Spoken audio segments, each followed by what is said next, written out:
नमस्कार दोस्तों, सीकर क्लासेज में आपका एक बार फिर स्वागत है। हम पिछली क्लासों में कोलन की विशेषताओं को पढ़ रहे थे और कोलन की विशेषताओं में हमने कोलन की 4 विशेषताएं पिछली क्लासों में पढ़ी हैं, जिनमें हमने जो है कॉमन आइसोलोट का प्रयोग जो है उसका अध्ययन हमने पिछली क्लास में किया है। सीसी किस प्रकार की पद्धति है, उसकी क्या-क्या विशेषताएं हो सकती हैं, इसके बारे में हमने जो है पीछे की क्लासों में पढ़ा है। सीसी है, उसकी बहुत सारी विशेषताएं ऐसी हैं जो अन्य किसी वर्गीकरण पद्धति में नहीं पाई जाती। तो सीसी का जो संपूर्ण अध्ययन हम करते हैं विशेषताओं का, तो उसमें बहुत सारी विशेषताएं निकल के हमारे सामने आती हैं। कई बार क्या होता है कि इन विशेषताओं में से बहुत सारे प्रश्न हैं वो आपकी परीक्षा में पूछे जाते हैं और ऐसी कोई एग्जाम नहीं होती, चाहे वो आपकी थर्ड ग्रेड हो या फिर कॉलेज एजुकेशन की, वहाँ कहीं न कहीं आपको सीसी की विशेषताओं का प्रश्न कहीं न कहीं ज़रूर नज़र आएगा और इसलिए ये जो विशेषताएँ हैं, इनको अच्छी तरह से समझना हमारे लिए बहुत ज़रूरी है। सीसी जो द्विबिंदु वर्गीकरण पद्धति के नाम से जानी जाती है, जिसे डॉक्टर एस.आर. रंगानाथन द्वारा 1933 में बनाया गया था, उस सीसी की कुछ विशेषताओं की का जो है हम आज की क्लास में अध्ययन करेंगे। आइए देखते हैं सीसी की विशेषताओं को।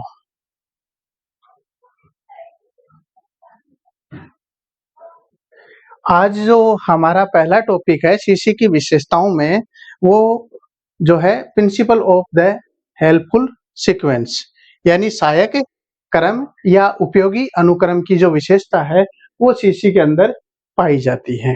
जैसा कि एक डायग्राम आपको नजर आ रहा है, इसमें जो सीसी की जो पहली विशेषता है वह परवर्ती काल के सिद्धांत की विशेषता है कि परवर्ती काल का जो सिद्धांत है, परवर्ती काल का जो सिद्धांत है वो क्या होता है। तो परवर्ती काल के सिद्धांत के अनुसार, परवर्ती काल के सिद्धांत के अनुसार जो जो विषय पहले बने हैं उनको पहले के क्रम में रखा जाता है और जो विषय बाद में बने हैं उनको बाद के क्रम में सीसी में रखा गया है। जैसा कि पीछे की क्लासों में आपको बताया है कि सीसी के अंतर्गत जो मूल विषय है, जो विषय प्राकृतिक रूप से विद्यमान है, या ये कह सकते हैं कि जो विशिष्ट विषय है उसको कृत्रिम रूप प्रदान जो है सीसी में किया गया है। जैसे कि हमने बात की थी कि एक विषय जैसे मान लीजिए पुस्तकालय है, पुस्तकालय विषय है एक, तो पुस्तकालय विषय ये किस रूप में था? ये अपने विशिष्ट रूप में था, ये एक वास्तविक रूप में था जिसकी पहचान की गई थी और इनको अंकन के माध्यम से जो है कृत्रिम रूप प्रदान किया गया 2। तो यहाँ जो ये जो 2 अंक प्रदान किया गया, इसकी विशेषताओं के जो अध्ययन में अगर हम देखें तो हम कहते हैं कि नोटेशन का प्रयोग किया गया, या एक चिन्ह या सिंबल का जो है इसमें प्रयोग किया गया। तो अपने जो यहाँ हम पढ़ रहे हैं परवर्ती काल के सिद्धांत के अनुसार, तो यहाँ हम इसके लिए धर्म का अध्ययन करते हैं और हम देखते हैं कि जो धर्म पहले बना है उसको पहले रखा जाएगा और जो धर्म बाद में बना है उसको सीसी में या कोलन क्लासिफिकेशन में या द्विबिंदु वर्गीकरण पद्धति किसी भी नाम से कह सकते हो, उसको बाद में रखा गया है।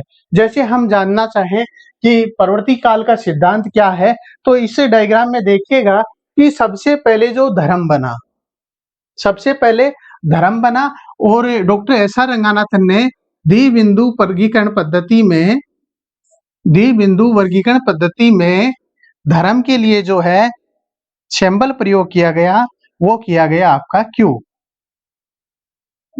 वो प्रयोग किया गया क्यू। तो क्यू आपका धर्म हो गया। अब धर्म 2 प्रकार का बना, पहले बना पूर्व वैदिक हिंदू और पूर्व वैदिक हिंदू के लिए उन्होंने जो है रखा वो क्या, Q1। देखिएगा अच्छे से समझिएगा, सबसे पहले धर्म बना जिसको क्या कहा गया, क्यू, अंग्रेजी के क्यू से जो है अंकन दिया गया। उस धर्म कौन सा पहले बना कि भाई पूर्व वैदिक हिंदू पहले बना, तो उसको कोलन की बुक में Q1 से दर्शाया गया। पूर्व वैदिक धर्म, हिंदू धर्म के बाद कौन सा बना कि उत्तर वैदिक धर्म बना और उत्तर वैदिक धर्म को जो है Q2 से दर्शाया गया। उत्तर वैदिक धर्म के बाद अगला नंबर जो आया वो जैन धर्म का आया, और जैन धर्म के लिए उन्होंने जो है Q3 को दर्शाया। जैन धर्म के बाद बौद्ध धर्म आया, तो बौद्ध धर्म को जो है Q4 से दर्शाया गया। इसी क्रम में बौद्ध धर्म के बाद जो अगले धर्म की उत्पत्ति होती है वह है आपका वैष्णव धर्म, और वैष्णव धर्म के लिए जो उन्होंने जो है दिया सिंबल वो दिया Q5। वैष्णव धर्म के बाद ईसाई धर्म बना, और ईसाई धर्म के लिए जो सिंबल दिया गया वो दिया गया Q6, और सबसे अंतिम और जो सबसे नया धर्म जो है वो आपका था इस्लाम, उसको दिया गया Q7। अब हम सामान्य भाषा में हम ये समझेंगे कि Q का अर्थ है क्या?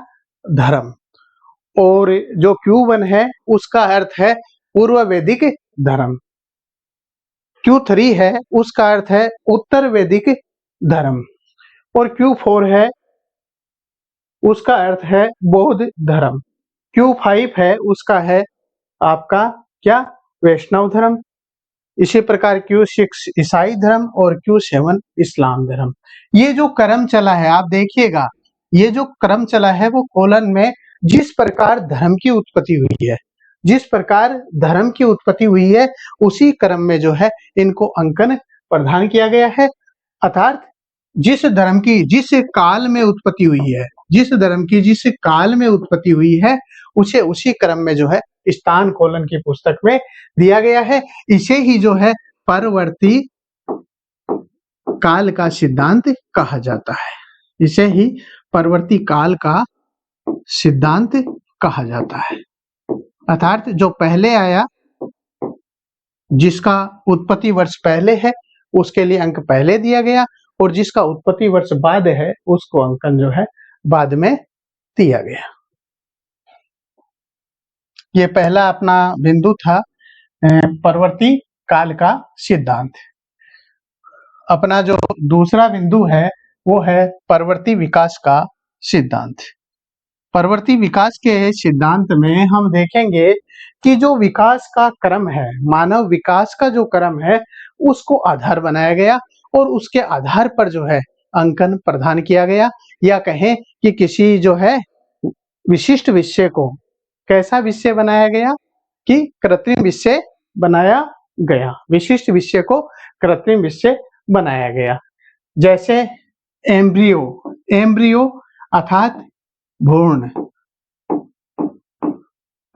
जिसका अभी जन्म नहीं हुआ है, भ्रूण, तो भ्रूण की उत्पत्ति जो हुई वो सबसे पहले हुई, इसलिए उसको जो है G9B से जो है दर्शाया गया। यहाँ G जो है वो किसकी? जीव विज्ञान की क्लास है। 9B अर्थात 9B से दर्शाया गया। अब आपको पता है भ्रूण से किसका निर्माण होता है? कि भ्रूण से बच्चे का निर्माण होता है, चाइल्ड का या बच्चे का। और बच्चे के लिए ये जो G क्लास है ये तो बायोलॉजी की है, क्योंकि हम ये कहाँ पढ़ते हैं? बायोलॉजी के अंदर। और इसके लिए जो है दिया गया 9C। देखिएगा एक निश्चित क्रम चल रहा है B या C। आपको पता है भ्रूण से बच्चे का निर्माण हुआ, और बच्चे से बनता है क्या? वयस्क। सीधा बूढ़ा तो नहीं बन जाता, तो बच्चे से बनता है वयस्क। और वयस्क के लिए जो है वही G बायोलॉजी का 9, और C के बाद क्या आता है जी? की D, G9D। अब आपको पता है वयस्क से फिर क्या आता है भाई? भ्रूण हुआ, भ्रूण से बच्चा बना, बच्चे से वयस्क हुआ, और वयस्क होके फिर क्या होगा? बुढ़ा होगा, क्योंकि वयस्क जवान को कहते हैं, और जवान के बाद आदमी क्या होता है? बुढ़ा होता है। तो बुढ़ा है या जो है वृद्ध जिसको कह सकते हैं हम, वृद्ध के लिए वही G क्लास किसकी? बायोलॉजी की 9, और उसको दिया गया E। आप इसको देखेंगे तो यहाँ आपको क्या नजर आ रहा है? यहाँ आपको नजर आ रहा है B, C, D और E। ये B, C, D और E जो है, B, C, D और E है, उसको अगर आप देखोगे तो एक निश्चित क्रम है। देखिएगा किसका जी? अल्फाबेट का, B, C, D, E। अब आप आसानी से बता सकते हो कि जी क्लास किसकी, बायोलॉजी की, ठीक है। 9 इसको जो है गणितीय संख्या प्रदान की गई। अब बात करते हैं हम किसकी, कि भाई अपन आसानी से याद रख सकते हैं, इसीलिए तो कहते हैं ना कि शीशी समृद्धि सहायक भी है। हम आसानी से कह सकते हैं, हमें पता है मानव विकास का क्रम क्या है, तो सबसे पहले भ्रूण, भ्रूण के बाद बच्चा, बच्चे के बाद जवान या वयस्क, और जवान के बाद क्या आएगा जी, कि बुढ़ा। अब आप बी से शुरू कर लीजिए, बी, जी बायोलॉजी का 9, बी, जी 9, सी, जी 9, डी, जी 9, ई। अब आपसे पूछ ले कि ई क्या है, तो ई सबसे अंतिम पड़ाव है, अर्थात बूढ़े आदमी के लिए, वृद्ध आदमी के लिए इसका प्रयोग किया गया है। तो देखिए, जैसे हमने धर्म को पढ़ा, पिछले बिंदु में धर्म को पढ़ा, तो धर्म का क्रम क्या था, धर्म का क्रम था कि जो धर्म पहले आया वो पहले, और बाद में आया वो बाद में। वहां तो पढ़ा हमने धर्म का क्रम। अब ये तो वो था, तो क्या था कि काल के हिसाब से, काल अर्थात वर्षों के हिसाब से कौन सा पहले आया या कौन सा बाद आया, वो काल के हिसाब से था, तो इसलिए उसको नाम दिया गया परवर्ती काल का सिद्धांत। अब यहाँ क्या है, विकसित हो रहा है भ्रूण, भ्रूण से बच्चा, बच्चे से जो है वयस्क, और वयस्क से वृद्ध। ये इसलिए ये क्या हो रहा है, ये विकास हो रहा है, बालक से वृद्ध का क्या होता है जी, विकास होता है, इसलिए इसे कहा जाता है परवर्ती विकास का सिद्धांत। इस प्रकार सहायक क्रम या उपयोगी अनुक्रम की व्यवस्था में पहला आपका बिंदु था, वो था परवर्ती काल का सिद्धांत, और दूसरा बिंदु था आपका परवर्ती विकास का सिद्धांत। तीसरा बिंदु है, वो है आपका स्थानीय समीपता का सिद्धांत। तीसरा बिंदु है, वो है स्थानीय समीपता का सिद्धांत। और स्थानीय समीपता में क्या देखा जाता है, ध्यान रखिएगा भाई, स्थानीय समीपता में कि जो कोई भी विषय होता है, उसका या तो कोई जुड़ा हुआ विषय होता है, या उसका कोई ना कोई उप विषय होता है। कोई भी विषय होता है, उसका या तो जुड़ा हुआ विषय होता है, या उसका उप विषय होता है। और उस उप विषय को जो है, उसके क्रम में व्यवस्थापन किया जाता है। पहले मुख्य विषय आएगा, और उसके बाद में उसका उप विषय आएगा। इस क्रम की जो व्यवस्था होती है, वो आपकी होती है स्थानीय समीपता की सिद्धांत, स्थानीय समीपता का सिद्धांत। जैसे मान लीजिए एक विषय है आपका जियोग्राफी या भूगोल। जियोग्राफी के अंदर ही हम किसका अध्ययन करते हैं, कि जी एस्ट्रोनॉमी का हम अध्ययन करते हैं। तो जियोग्राफी की क्लास में किसको दिया जाएगा स्थान, एस्ट्रोनॉमी का। और एस्ट्रोनॉमी के ही अंदर हम किसका अध्ययन करते हैं, प्लांट या पेड़ पौधों का अध्ययन भी हम करते हैं। इसलिए जियोग्राफी के उप विषय हो गए एस्ट्रोनॉमी और प्लांट। ये इससे कैसे हैं, स्थानीय समीपता रखते हैं, स्थानीय संबंध रखते हैं, इसलिए इन विषयों को इनके पास रखा जाता है, और इसे कहते हैं स्थानीय समीपता का सिद्धांत। तो देखिएगा, अपने जो हेल्पफुल सीक्वेंस है, उस 3 सिद्धांतों को हमने पढ़ा। इसका पहला सिद्धांत था आपका परवर्ती काल का सिद्धांत, जो कालक्रम के अनुसार विकसित हुआ। दूसरा सिद्धांत था वो आपका परवर्ती विकास का सिद्धांत, जिसमें बच्चे से लेकर वृद्ध के क्रम में जो है अंकन दिया गया। और तीसरा स्थानीय समीपता का सिद्धांत, और स्थानीय समीपता के आधार पर जो विषय उससे जुड़ा हुआ है, उसको वहीं ही स्थान दिया जाना चाहिए। यह आपका तीसरा बिंदु था। और स्थानीय समीपता का जो सिद्धांत है, उसके लिए जो है कुछ उदाहरण, वो नीचे से ऊपर की ओर सिद्धांत, नीचे से ऊपर की ओर सिद्धांत, नीचे से ऊपर की ओर सिद्धांत, अर्थात principle of bottom and upward, नीचे से ऊपर की ओर सिद्धांत, नीचे से ऊपर की ओर सिद्धांत और सिद्धांत। इसका प्रयोग जो है हम पुस्तकालय में पुस्तकों के व्यवस्थापन में जो है करते हैं, कि नीचे से ऊपर की ओर सिद्धांत का मतलब है कि या तो इनका क्रम जो है नीचे से ऊपर की ओर चलेगा। प्रिंसिपल ऑफ टॉप डाइवर्ड, अर्थात ऊपर से नीचे का सिद्धांत इससे बिल्कुल उल्टा है। या तो पहली प्रक्रिया होगी या दूसरी प्रक्रिया होगी, ऊपर से नीचे का सिद्धांत, नीचे का सिद्धांत। प्रिंसिपल ऑफ बॉटम अपवर्ड या प्रिंसिपल ऑफ टॉप डाउनवर्ड, कि या नीचे से ऊपर की ओर होगा या जो है ऊपर से नीचे की ओर होगा। नंबर तीन है प्रिंसिपल ऑफ लेटर राइट, अर्थात बाएं से दाएं की ओर सिद्धांत। बाएं से दाएं की ओर सिद्धांत। बाएं से दाएं की ओर सिद्धांत। दाएं की ओर सिद्धांत। इससे उल्टा क्या हो गया भाई? इससे उल्टा हो गया दाएं से बाएं की ओर सिद्धांत। दाएं से बाएं की ओर सिद्धांत।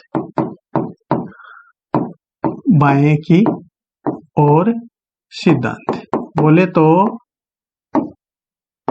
दाएं से बाएं की ओर सिद्धांत बोले तो principle of right of left.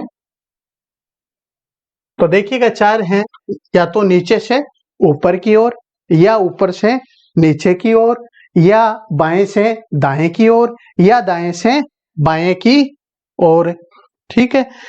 एक होता है principle of the clockwise direction, अर्थात परिधि में एक परिधि है इस प्रकार की परिधि में, ऐसे जैसे मान लीजिए यहाँ 12 बजे हैं, यहाँ जो है 3 बजे हैं, यहाँ 6 बजे हैं और ये 9 बजे हैं। ये एक घड़ी है, देखिएगा इस तरह से। ठीक है। तो आपका जो 5 नंबर का सिद्धांत है वो है प्रिंसिपल ऑफ क्लॉकवाइज डायरेक्शन, अर्थात परिधि की दिशा में सिद्धांत। कौन सा है जी? 5 नंबर की परिधि की दिशा में सिद्धांत। ये आपका 5 नंबर बताता है और कहता है प्रिंसिपल ऑफ जो है क्लॉकवाइज डायरेक्शन, अर्थात घड़ी की दिशा में सिद्धांत। और अगला कहता है 6 नंबर प्रिंसिपल ऑफ जो है काउंटर क्लॉकवाइज डायरेक्शन। ठीक है ना। तो घड़ी की विपरीत दिशा में सिद्धांत। एक तो घड़ी की दिशा में चलेगा और एक घड़ी की विपरीत दिशा के अंदर चलेगा, इस तरह जो है चलेगा। एक सिद्धांत कहता है परिधि से केंद्र की ओर। तो देखिएगा ये एक वृत्त है, तो ये तो इसकी होती है परिधि, और यहाँ एक ये होता है केंद्र। तो दो सिद्धांत ये कहते हैं आपके कि परिधि से, ये जो परिधि है इसके केंद्र की ओर, किधर जी? केंद्र की ओर, किधर भी परिधि से केंद्र की ओर। और इसे विपरीत सिद्धांत कहता है कि केंद्र से परिधि की ओर। ठीक है ना। तो प्रिंसिपल ऑफ जो है principle of the center of pre और principle of the pre to center, यानी केंद्र से परिधि की ओर और परिधि से केंद्र की ओर। केंद्र से परिधि की ओर और परिधि से केंद्र की ओर। ये आपका जो है अगला सिद्धांत कहता है।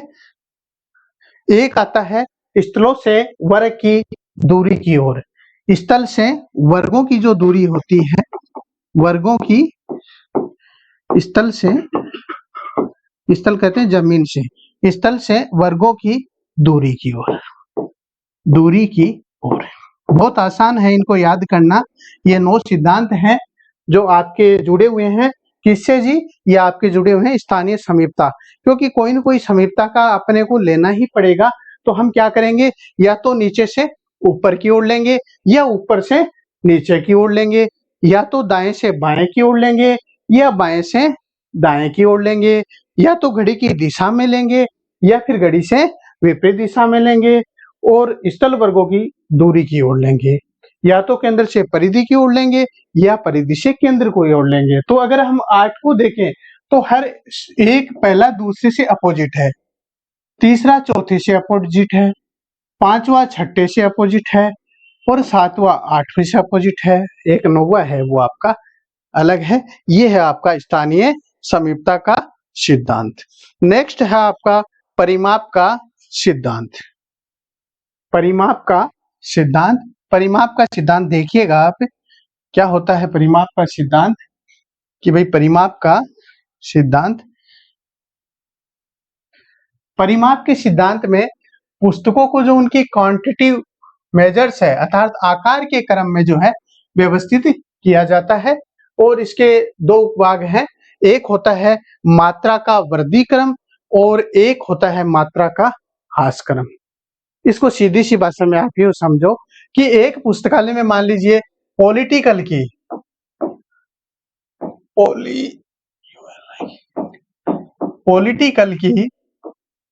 100 पुस्तकें हैं और उसी पुस्तकालय में आपके हिस्ट्री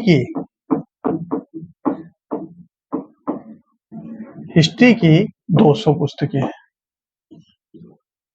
तो उनको रखने के लिए हम क्वांटिटिव मेजर्स का प्रयोग करेंगे, यानी आकार के क्रम में करेंगे, या तो पहले अलमीरा में पॉलिटिकल की पुस्तकों को रखेंगे। किसको रखेंगे? पॉलिटिकल को रखेंगे। और पॉलिटिकल की रखी जाने के बाद हम किसको रखेंगे? बाद में हिस्ट्री को रखेंगे। तो पॉलिटिकल कम थी और हिस्ट्री ज्यादा थी, ठीक है ना। तो ये तो हो गया आपका जो है वर्गीकरण का सिद्धांत। और अगर मान लीजिए आपको इसी अलमीरा में दूसरी अलमीरा में आपको पहले ज्यादा वाली रख ली, अर्थात पहले हिस्ट्री की रख ली और फिर पॉलिटिकल की। अब पॉलिटिकल की कम थी या ज्यादा? कम। तो ये है आपका वर्दी ह्रास का सिद्धांत। तो इस तरह से जो है ये लिखा जाता है, ये होता है आपका परिमाप का सिद्धांत। तो ध्यान रखिएगा जो है परवर्ती काल का सिद्धांत, परवर्ती विकास का सिद्धांत, फिर स्थानीय समीपता का सिद्धांत और नंबर 4 है आपका परिमाप का सिद्धांत। एक सिद्धांत है आपका जटिलता का वृद्धि सिद्धांत। पुस्तकों को क्रम में व्यवस्थित किया जाना चाहिए, अर्थात इस सिद्धांत के अनुसार कम जटिल वर्ग को पहले व्यवस्थित किया जाना चाहिए और उसके पश्चात जटिल वर्ग को व्यवस्थित किया जाना चाहिए। जैसे हम आपको एक उदाहरण के माध्यम से इसमें बताते हैं कि जैसे एक विषय है पुस्तकालय विज्ञान, पुस्तकालय विज्ञान, ध्यान से देखिएगा, एक विषय है पुस्तकालय विज्ञान। अरे भाई पुस्तकालय विज्ञान, और पुस्तकालय विज्ञान का ही एक विषय है क्या? पुस्तकालय वर्गीकरण। क्या है? पुस्तकालय वर्गीकरण। और इसी पुस्तकालय का एक विषय और है पुस्तकालय सूचीकरण। क्या है जी? पुस्तकालय सूचीकरण। पुस्तकालय सूचीकरण हम लेते हैं भारत में पुस्तकालय सूचीकरण। ध्यान से देखिएगा, तीनों विषय क्या हैं? पुस्तकालय विज्ञान के हैं। और पहला है पुस्तकालय विज्ञान, दूसरा है पुस्तकालय वर्गीकरण और तीसरा है पुस्तकालय सूचीकरण। अब हम अगर पुस्तकालय विज्ञान को अंकन प्रदान करेंगे, कृत्रिम अंक प्रदान करेंगे, तो पुस्तकालय के लिए कॉलम की बुक में क्या दिया गया है? 2 दिया गया है, जानते हैं आप सभी। उसके बाद में हम पुस्तकालय वर्गीकरण के लिए करें तो पुस्तकालय वर्गीकरण के लिए पहले तो पुस्तकालय के लिए 2 और वर्गीकरण चूंकि एनर्जी है तो किसका निशान? कोलन का निशान। और वर्गीकरण के लिए कोलन की बुक में नंबर मिलते हैं 51। कितने मिलते हैं जी? 51। तो 2 के लिए क्या हो गया? पुस्तकालय विज्ञान। और 2:51 के लिए क्या हो गया? पुस्तकालय वर्गीकरण। अब भारत में पुस्तकालय सूचीकरण, तो सबसे पहले पुस्तकालय के लिए 2, सूचीकरण के लिए 55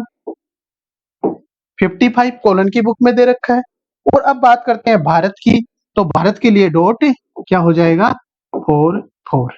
अब आपके सामने 3 चीजें हैं, ध्यान से देखिएगा।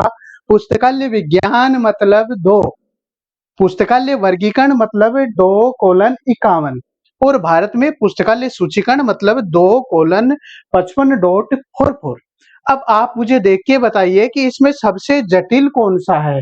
तो आप देखोगे, देखने से ही पता चलता है कि 3 नंबर सबसे जटिल है, जबकि 1 नंबर सिर्फ 2 है, इसलिए ये क्या है? सरल है। ठीक है, यही है जटिलता वृद्धि का सिद्धांत। अर्थात पुस्तकालय में जो व्यवस्थापन किया जाता है, पाठ्य सामग्री को रखा जाता है, जो पाठ्य सामग्री का व्यवस्थापन लाइब्रेरी के अंदर रैंकों में किया जाता है, उसका क्रम ये होना चाहिए कि कम जटिल से अधिक जटिल की ओर चलना चाहिए। अर्थात सबसे पहले कौन सी पुस्तक रखेंगे हम? पहले पुस्तकालय विज्ञान की पुस्तक रखेंगे, उसके बाद में पुस्तकालय वर्गीकरण की पुस्तक रखेंगे और उसके बाद में क्या रखेंगे? भारत में पुस्तकालय सूचीकरण की पुस्तक को रखा जाएगा। भाई यही है आपका क्या, जटिलता का वर्दी का सिद्धांत। ठीक है जी। तो जटिल वर्दी के सिद्धांत को समझे कि जो विषय का जो अंकन कम जटिल है उसको पहले रख दो, और जिस विषय का अंकन अधिक जटिल है उसको बाद में व्यवस्थापन कर दो, इसमें अलमीरा में। यही है आपका जटिल वृद्धि या जटिल ह्रास का सिद्धांत। एक है आपका परिणाम ह्रास का सिद्धांत। तो ध्यान रखिएगा, परिमाणाम ह्रास का सिद्धांत का मतलब है यदि वर्गों का क्रम बढ़ते हुए परिणाम में किया जाए, वही बात है, पहले 2 फिर 2:51 2:51 और उसके बाद में 2:55.44। इस क्रम में इसका जो है व्यवस्थापन किया जाता है, अर्थात सरल से जटिल की ओर चलता है, वो ही होता है परिणाम ह्रास का सिद्धांत। अगला है प्रमाणिक अनुक्रम का सिद्धांत।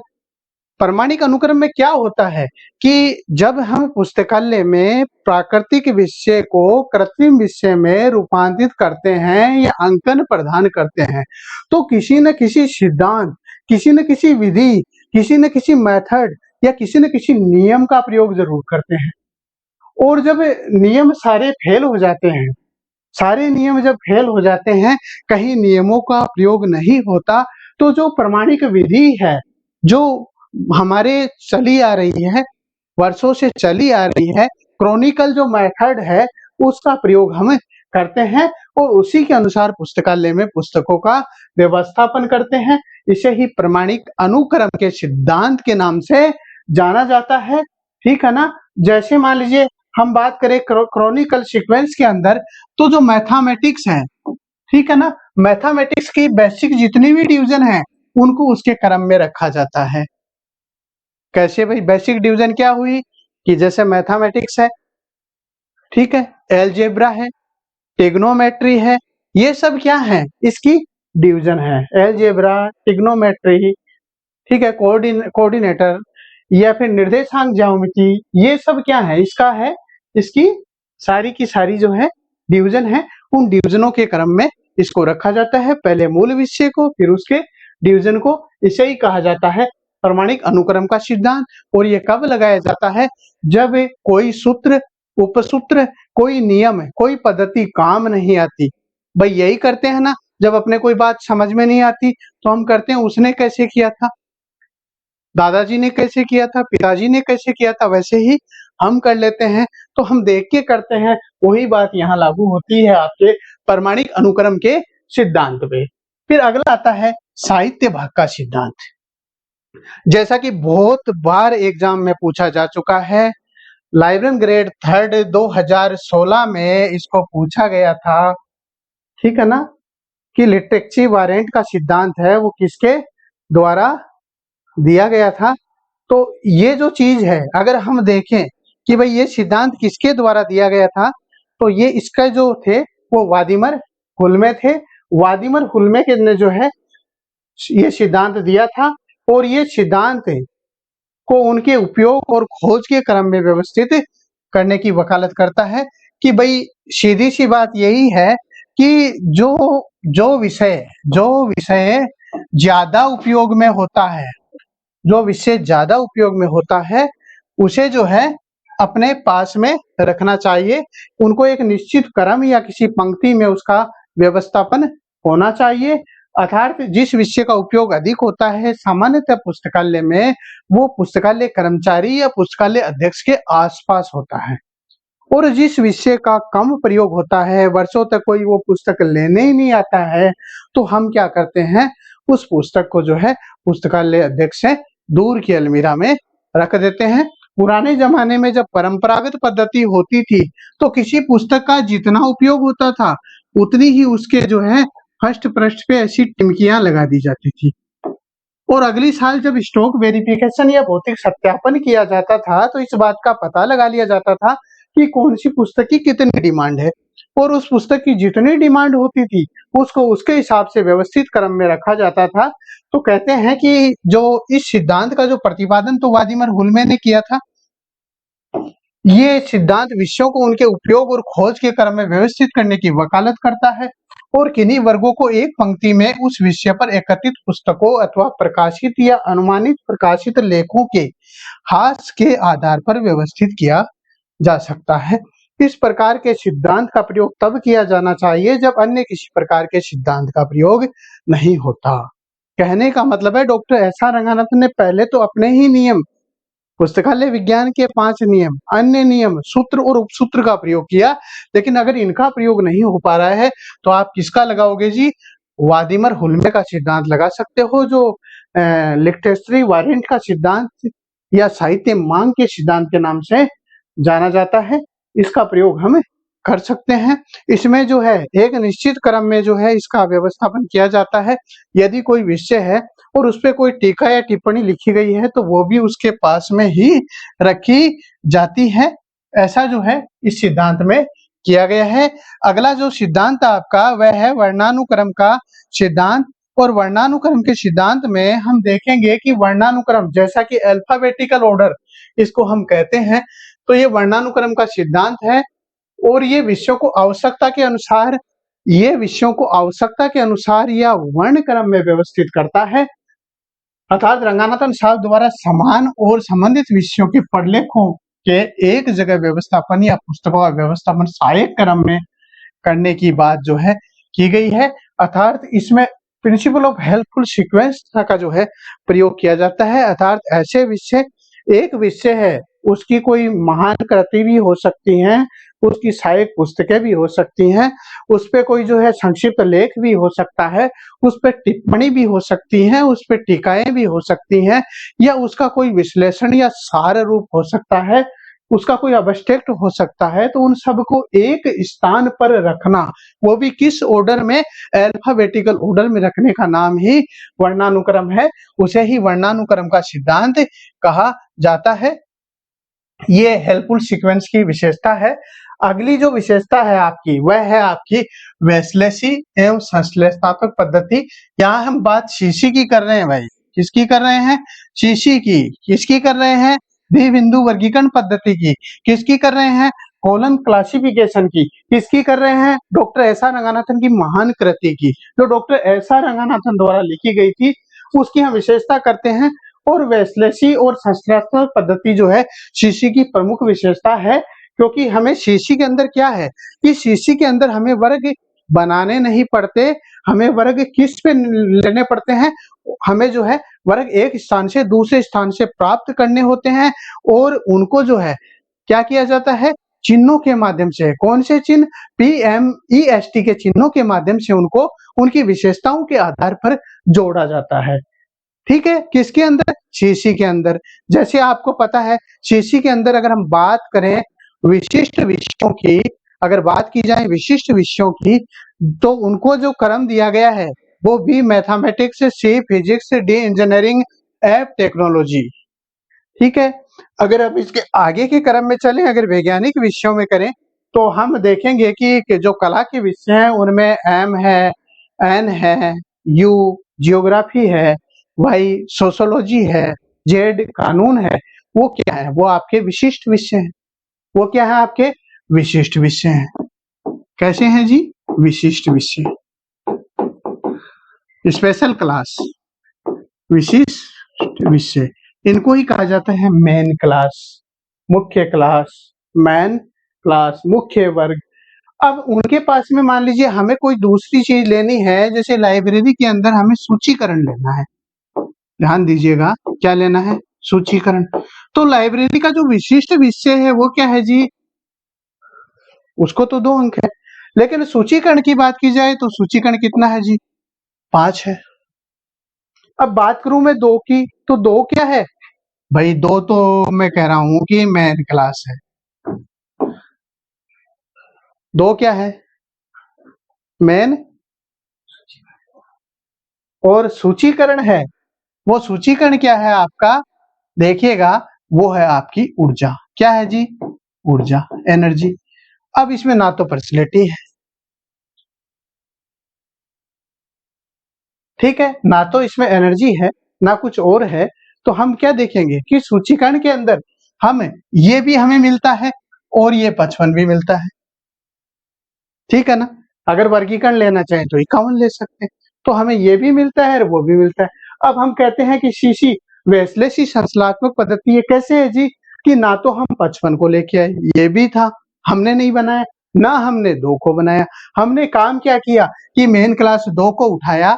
अब आपको पता है एनर्जी के लिए कोलन का चिन्ह है और 55 को उसके पास में रख दिया, वो भी किसकी तरह, एकदम मेकेनोसेट की तरह।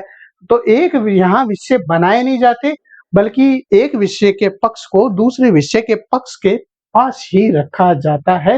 इसलिए हम कहते हैं कि शीशी वेस्लेसी एवं संश्लेषणात्मक पद्धति है। यहाँ देखिए जैसे लाइब्रेरी क्लासिफिकेशन का उदाहरण भी यहाँ डाला है, तो लाइब्रेरी क्लासिफिकेशन या लाइब्रेरी साइंस में जो क्लासिफिकेशन है उसके लिए हम देखें तो लाइब्रेरी साइंस के लिए 2 है, ठीक है, और क्लासिफिकेशन के लिए कितना है जी, 51 है। अब हम ना तो 51 लेके आए हैं क्लासिफिकेशन का, ना हमने बनाया है 2, हमें क्या करना है, 2 हमारी मेन क्लास है, 51 क्या है, हमारी एनर्जी है। हम क्या करेंगे, 2 मेन क्लास के साथ एनर्जी को जोड़ देंगे, यानी किसको जोड़ देंगे जी, 51 को जोड़ देंगे। आपको पता है 51 एनर्जी है, ई के लिए कोलन का चिन्ह का प्रयोग होता है, 2 कोलन 51 अपने आप ही बन गया, हमने कुछ नहीं किया, सिर्फ मेकानो सेट का नियम लगाया, नट बोल्ट कस से उसको सेट किया और अपना विषय बन के तैयार हो गया। जो एक विशिष्ट विषय था वो कैसा विषय बन गया, वो कृत्रिम विषय बन गया, किसके माध्यम से, एक अंकन के माध्यम से। इसलिए हम कह सकते हैं कि शीशी कैसी पद्धति है, कि शीशी वैश्लेषी एवं संश्लेषणात्मक पद्धति है। अब बात करते हैं भविष्य के प्रावधान की। तो भविष्य के प्रावधान की अगर बात की जाए कि भाई शीशी में क्या भविष्य के प्रावधान है, कि हाँ शीशी में भविष्य के प्रावधान हैं।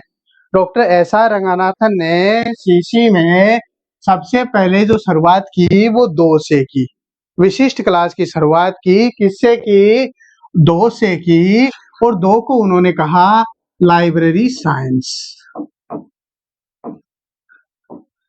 Library science. फिर डॉक्टर एस आर रंगनाथन ने एक को खत्म कर दिया, एक को नहीं लिया, एक को छोड़ दिया खाली, यानी रखा ही नहीं। उसके बाद किसको लाए, बी, और बी को कर दिया मैथमेटिक्स, मैथ। फिर लाए सी, सी को किया फिजिक्स। आप इसे समझ सकते हैं, एक क्या है, एक खाली है, एक क्या है, खाली है।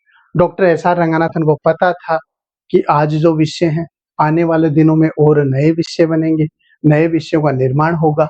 उन नए विषयों को यदि मेरी कॉलन में मेरी मौत के बाद, मेरी मृत्यु के बाद जगह नहीं मिली तो मेरे विषयों का कोई महत्व नहीं रहेगा।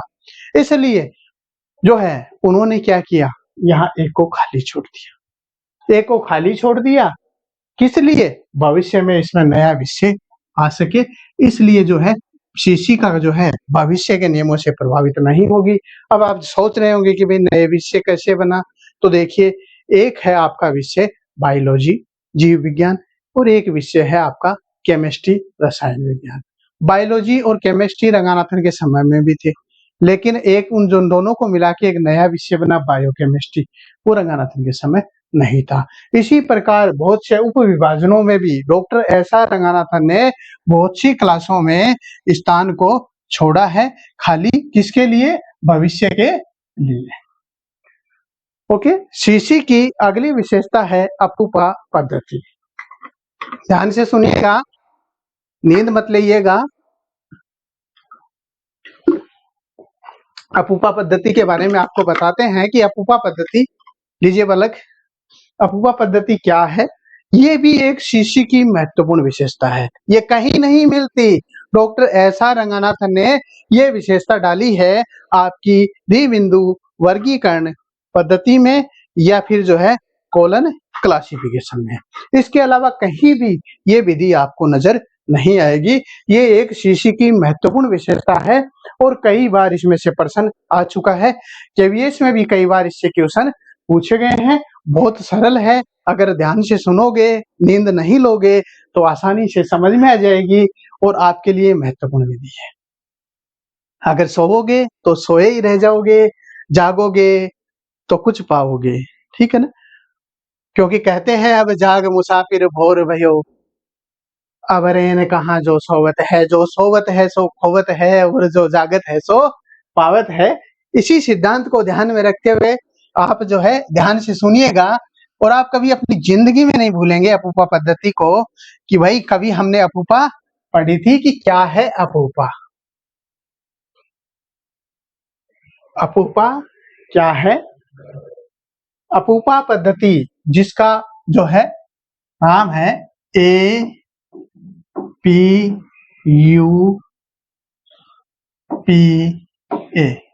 अपूपा। देखिएगा ध्यान से कि अपूपा क्या है, कोशिश कीजिएगा। ऐसा नहीं है समझ में नहीं आएगी, आपके जरूर समझ में आएगी अगर आप ध्यान से देखेंगे, ध्यान से समझेंगे। भाई देखिए 3 बॉक्स बने हैं, 3 बॉक्स आपको नजर आ रहे हैं। ये 3 बॉक्स अगर ऐसे 2 बॉक्स में इधर बना देता हूँ, इधर दिखा देता हूँ, देखिएगा एक बॉक्स मैंने यहाँ बना दिया ऐसा ही, और इस बॉक्स को जो है मैंने नाम लिख दिया P, ठीक है ना, इसको नाम रख दिया मैंने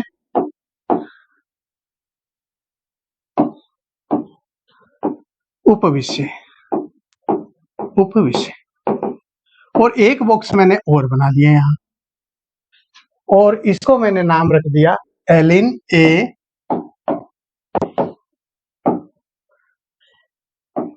एलिन, और इसको नाम रख दिया मैंने गौण विषय। ध्यान से सुनिएगा, बहुत इंपॉर्टेंट है अपूपा पद्धति, इससे बेस्ट कुछ नहीं है। अगर कोई कॉलम क्लासिफिकेशन में सबसे ज्यादा सीखने की और महत्वपूर्ण बात है तो वो ही है, वो क्या है, आपकी अपूपा पद्धति है। देखिए भाई अपूपा को बांटता हूं, सबसे पहले A, उसके बाद में P, उसके बाद में U, उसके बाद में P, और उसके बाद में A। अब बन गया आपका अपूपा। अपूपा एक विधान है, एक नियम है, एक सोच है। किसकी? Doctor SR. रंगानाथन की। Doctor SR. रंगानाथन की एक सोच है अपूपा पद्धति। और डॉक्टर एस.आर. रंगानाथन कहते हैं कि पुस्तकालय में पुस्तकों का व्यवस्थापन, क्या जी? व्यवस्थापन। किसका व्यवस्थापन? पुस्तकों का। पुस्तकालय में पुस्तकों का व्यवस्थापन। कई बार एग्जाम में पूछते हैं अपूपा क्या है, कि पुस्तकालय में पुस्तकों का व्यवस्थापन। व्यवस्थापन किस क्रम में होना चाहिए? अपूपा पद्धति में होना चाहिए। किस क्रम में होना चाहिए? कि अपूपा पद्धति में होना चाहिए, अपूपा पद्धति में होना चाहिए। कई बार पूछा है एग्जाम में कि अपूपा क्या है? पुस्तकालय में पुस्तकों का व्यवस्थापन, या पुस्तकालय में पुस्तकों को उनके व्यवस्थित क्रम में, ठीक है ना, व्यवस्थापन या व्यवस्थित क्रम में, ये भी बात कई बार आती है, व्यवस्थित क्रम में रखने की विधि है। क्या है जी? अपूपा। अब ये क्या है व्यवस्थित क्रम? देखिएगा, अपूपा को समझने के लिए ये देखिएगा कि डॉक्टर एस.आर. रंगानाथन कहते हैं कि ये जो अलमीरा है, कौन सी? यू वाली। कौन सी अलमीरा? यू वाली, ठीक है ना, जिसको अम्ब्रेल कहा है, जिसको क्या कहा है? जिसको मुख्य विषय कहा है। ध्यान से देखिएगा, जिसको मुख्य विषय कहा है, ये कोई पुस्तकों की अलमीरा है, ठीक है। ये क्या है? पुस्तकों की अलमीरा है पुस्तकालय के अंदर, मुख्य विषय की, ठीक है। ये जो मुख्य विषय की पुस्तकें अलमीरा में रखी हुई हैं, इससे जुड़ी हुई विषय की कोई दूसरी पुस्तकें भी होंगी। इस विषय से जुड़ी हुई कोई दूसरी पुस्तकें भी होंगी। उन दूसरी पुस्तकों को इधर उधर नहीं रखना है। कहाँ रखना है? इसके बिल्कुल पास वाली अलमीरा में रखनी है। अर्थात ये मुख्य विषय और मुख्य विषय का कोई न कोई उप विषय होगा, उसको उसके पास वाले में रखनी है। चाहे इधर रखो और चाहे इधर रखो, मर्जी आपकी है, लेकिन रखना कहाँ है? कोई विषय है, उसको यू में रखिए अलमीरा में, और उससे जुड़ा हुआ कोई न कोई विषय जरूर होगा, मैं आपको बताऊंगा 100% होगा, उसको उसके पास वाले में रखिए। उस उप विषय का और कोई छोटा गौण विषय भी होगा, कोई न कोई विषय उससे जुड़ा हुआ होगा, उस विषय को उसके उप विषय के अगली वाली रैंक में रखना चाहिए, उसके अगली वाली रैंक में रखा जाना चाहिए। ध्यान से देखिएगा, ये मुख्य विषय, इस मुख्य विषय का या तो उप विषय इधर है या उधर वाली अलमीरा में है, और उससे उसका उप विषय है उसका गौण विषय, उपविषय का गौण विषय उससे आगे वाली अलमीरा में है। ठीक है, ध्यान से देखिएगा। अब क्या होता है, डॉक्टर एस आर रंगानाथन एक उदाहरण के माध्यम से इसको समझाते हैं, ध्यान से सुनिएगा। वो कहते हैं कि एक महिला है, महिला तो जानते हो ना, नारी है, स्त्री है, ठीक है। उसने सीकर शहर में अपना एक शानदार घर बनाया है, सीकर शहर में बिल्कुल नया शानदार घर बनाया है, एक छोटे से कोने में, जैसे सुधीर जी सर ने बनाया है, वैसे बिल्कुल एक कोने में शानदार घर बनाया है। चारों तरफ उसके खुली जगह है। अब महिला है, वो अनपढ़ है, अनपढ़ बोले तो साक्षर है, ज्यादा पढ़ी लिखी नहीं है, पौधों के, पेड़ पौधों के बारे में इतनी नहीं जानती, लेकिन वो महिला चाहती है, ध्यान से सुनिएगा, नींद मत लीजिए, वो महिला चाहती है कि मैंने जो मेरा सुंदर सा घर बनाया है, उसमें जो खाली जगह रही है, उसमें मैं क्या शानदार पौधे लगाना चाहती हूँ। कौन से पौधे? फूल वाले पौधे।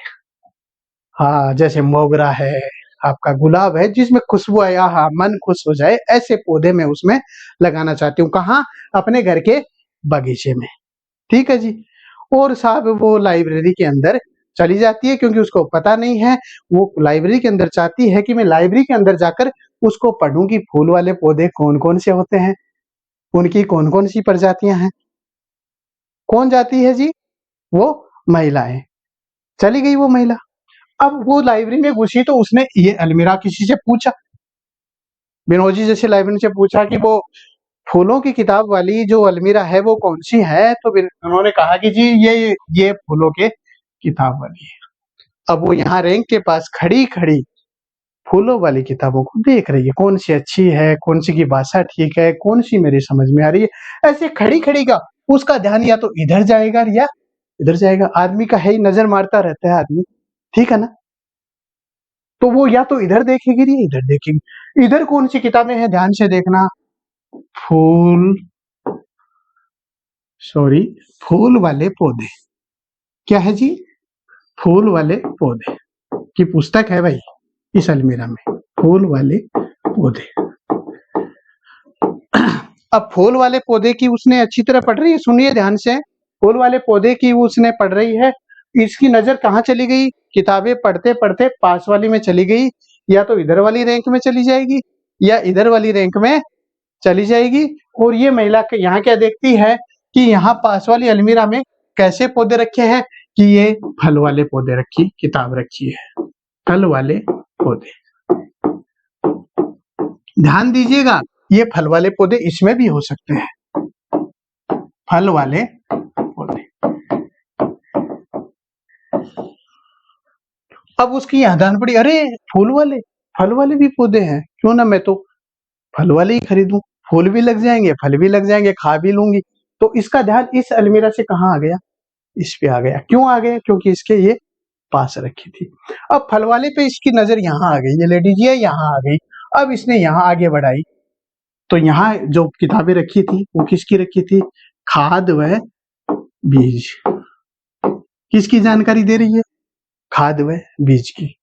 ऐसे यहाँ भी क्या है, मान लीजिए यहाँ है खाद व बीज, इधर भी हो सकती है और उधर भी हो सकती है खाद व बीज की। अब देखो ये यहाँ आ गई। अब सोचिए कि अब जब मैं पौधे लगाऊंगी तो चाहे फूल वाले लगा लूं चाहे मैं फल वाले लगा लूं, मुझे खाद व बीज की तो जानकारी होनी चाहिए, इसलिए वो यहाँ भी जाएगी। तो देखिए वो किस विषय में आई थी? वो यू में, अम्ब्रेल, मुख्य विषय में आई थी, ठीक है ना। वो किस में चली गई? उप विषय में। फिर किस में चली गई? गौण विषय में। आप मुझे बताइए, क्या वो गौण विषय की पुस्तक लाइब्रेरी में लेने आई थी? नहीं। क्या वो उप विषय की पुस्तक लाइब्रेरी में लेने आई थी कि नहीं? वो किसकी लेने आई थी? मुख्य विषय की लेने आई थी। लेकिन अगर उसके पास में जो है, मुख्य विषय के पास में यदि उप विषय है या गौण विषय है, तो वो महिला जरूर उप विषय और गौण विषय के लिए पुस्तक लेके जाएगी। इसलिए डॉक्टर एस आर रंगानाथन कहते हैं कि अगर पुस्तकों को पुस्तकालय में अपूपा पद्धति के क्रम में यदि व्यवस्थित किया जाए, तो उनको जो मुख्य विषय है उसकी पुस्तक तो पाठकों को मिलेंगी ही मिलेंगी, उसके अलावा उसके उप विषय की और उसके गौण विषय की भी पुस्तकें पुस्तकालय में पाठकों को प्राप्त होगी। इसलिए पुस्तकालय में जो पुस्तकों का व्यवस्थापन है वो हमेशा किस पद्धति में किया जाना चाहिए? अपूपा।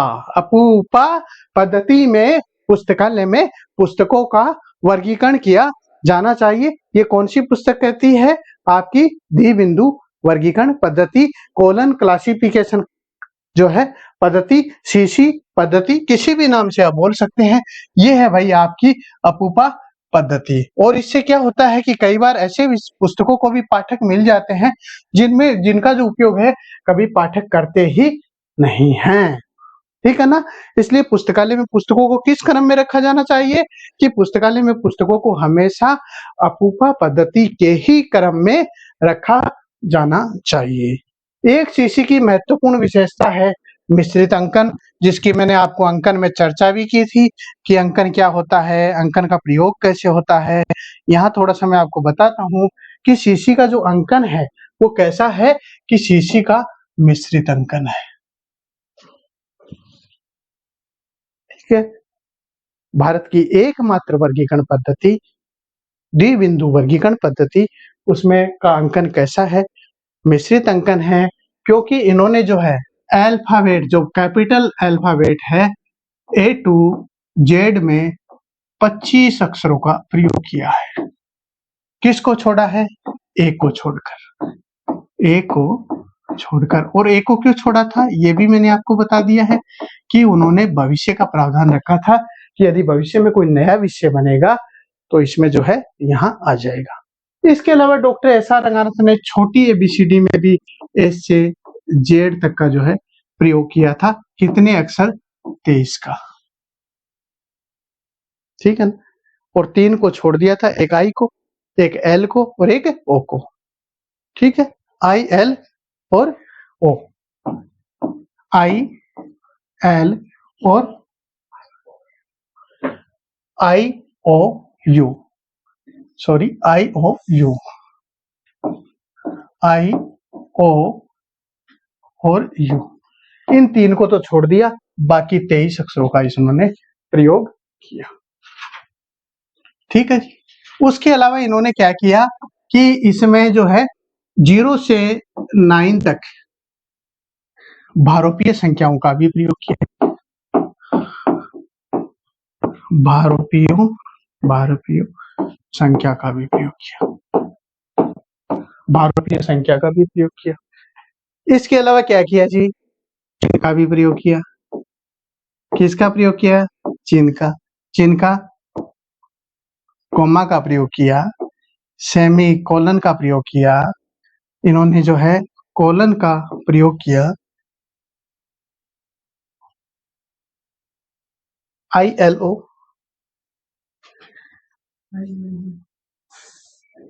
ILO, ILU, ILO। उसके अलावा देखिएगा कोमा का चिन्ह, सेमी कोलन, कोलन, ठीक है ना, सिंगल इन्वर्टेड कोमा, ऐसे बहुत सारे चिन्हों का भी इन्होंने प्रयोग किया। इसके अलावा और क्या किया? ग्रीक अक्षरों का भी प्रयोग किया। बहुत सारे ग्रीक अक्षरों का, 8 ग्रीक अक्षरों का प्रयोग किया, जिसमें सिग्मा था, डेल्टा था, उसके अलावा जो है लैम्बडा था, इनका भी इन्होंने जो है प्रयोग किया। अब जैसा कि आपको मैंने पहले ही बताया था कि यदि कोई बंदा इनमें से किसी एक चीज का प्रयोग करता है तो वो शुद्ध अंकन होता है, कोई भी वर्गीकरण पद्धति में करने वाला।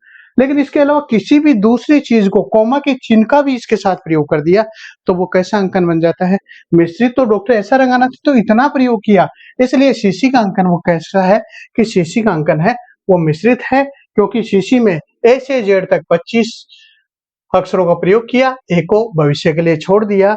छोटी एबीसीडी में एस से जेड तक 23 अक्षरों को, ILA को छोड़ दिया, और जो है 0 से 9 तक इंडो अरेबिक संख्या या भारतीय संख्याओं का प्रयोग किया, चिन्हों का प्रयोग किया, और ग्रीक अक्षरों का भी इन्होंने जो है अपनी वर्गीकरण पद्धति में किया। तो ये एक सीसी की महत्वपूर्ण विशेषता थी कि जो है सीसी का अंकन कैसा था कि मिश्रित अंकन था। नेक्स्ट विशेषता है ज्ञान जगत का विभाजन। तो सीसी के अंदर जो है ज्ञान जगत के विभाजन को जो है बताया गया है, और इसको एक हम उदाहरण के माध्यम से समझेंगे कि सीसी के अंदर जो है ज्ञान जगत के विभाजन को आप इस तरह समझिए कि सीसी का जो पहला संस्करण आया था, कब आया था भाई? कि 1933 में। जो सीसी का पहला संस्करण 1933 में आया था, जो डॉक्टर एस आर रंगनाथन द्वारा दिया गया था, किसका जी? द्विबिंदु वर्गीकरण पद्धति का। उसमें जो है 42 विषयों को शामिल किया गया था, 42 विषयों को शामिल किया गया था, ठीक है ना। कौन से में? पहले संस्करण में, जो कब आया था? 1933 में। और जब इसका जो छठा संस्करण आया, संशोधित छठा संस्करण, कई बार परीक्षा में पूछा जाता है, संशोधित छठा संस्करण जिसका प्रयोग सबसे ज्यादा किया जाता है, कहाँ? भारत की पुस्तकालयों में। उसमें 136 विषय हो गए, यानी 42 से कितने हो गए जी? 136 विषय हो गए। और इसका जो 7वां संस्करण आया है, नवीनतम, जिसके 8 भाग थे, सिर्फ 5 भाग ही प्रकाशित हुए हैं, उनमें इसके 446 विषयों को जो है प्रविष्टि की गई है। तो देखिएगा, एक वर्गीकरण पद्धति जो 42 विषयों से शुरू होती है, वो छठे संस्करण में 1963 में 136 हो जाते हैं, और इसके 1987 में 446 विषयों का निर्माण हो जाता है। ये घटना कब की है जी? जो 42 विषयों की है, ये 1933 की, ये 1963 की, और ये 1987 की। इस प्रकार हम कह सकते हैं कि सीसी के अंदर ज्ञान जगत का विभाजन जो है डॉक्टर एस आर रंगनाथन द्वारा 42 विषयों के रूप में किया गया था, जो ज्यों-ज्यों सीसी के नए संस्करण आ रहे हैं, उनमें बढ़ता ही जा रहा है। बस यही एक छोटी सी बात थी जो आपको समझने की जरूरत थी। Thank you. हम जो है अगली विशेषताएं हैं उनका अध्ययन करेंगे आगे की क्लासों में।